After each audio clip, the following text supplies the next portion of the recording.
ప్రతి పేదవాడికి ప్రభుత్వ పథకాల ప్రయోజనాలను అందించడంలో భారత ప్రభుత్వ జన్ ధన్ యోజన చాలా ముఖ్యమైన పాత్ర పోషించింది. డైరెక్ట్ బెనిఫిట్ ట్రాన్స్ఫర్ స్కీమ్ విజయవంతానికి జన్ ధన్ ఖాతాలు గణనీయంగా దోహదపడ్డాయి. ఇప్పుడు దేశంలో దాదాపు 51 కోట్ల జన్ ధన్ ఖాతాలు ప్రారంభించినట్టు ఆర్థిక మంత్రిత్వ శాఖ సమాచారం. కానీ ఆశ్చర్యకరమైన విషయమేంటంటే వీటిల్లో దాదాపు 20% ఖాతాలు అంటే దాదాపు 10 కోట్లకు పైగా ఖాతాలు మూతపడ్డాయి.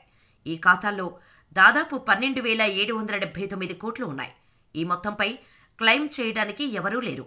డిసెంబర్ 6వ తేదీ వరకు వివిధ బ్యాంకుల్లో మొత్తం 10.34 కోట్ల ఖాతాలు మూతపడ్డాయని ఆర్థిక శాఖ సహాయ మంత్రి భగవత్ కరాత్ రాజ్యసభలో తెలిపారు. వీటిల్లో 4.93 కోట్ల ఖాతాలు మహిళలకు చెందినవి.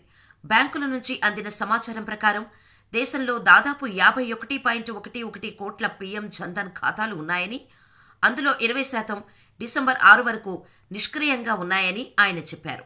ఇతర బ్యాంకింగ్ ఖాతాలో కూడా క్లోజ్డ్ అకౌంట్లు 20% మాత్రమే ఉన్నాయని కరాత్ తెలిపారు. దాదాపు 12,779 కోట్లు ఇప్పటికీ క్రియారహిత జన్ ధన్ ఖాతాల్లోనే ఉన్నాయి. ఈ ఖాతాలోని మొత్తం డిపాజిట్లలో ఇది దాదాపు 6.12%. క్లోజ్డ్ అకౌంట్లపై కూడా వడ్డీ వస్తోందని చెప్పారు. ఇలాంటి ఖాతాల సంఖ్యను తగ్గించేందుకు బ్యాంకులు అన్ని విధాలా ప్రయత్నిస్తున్నాయని తెలిపారు.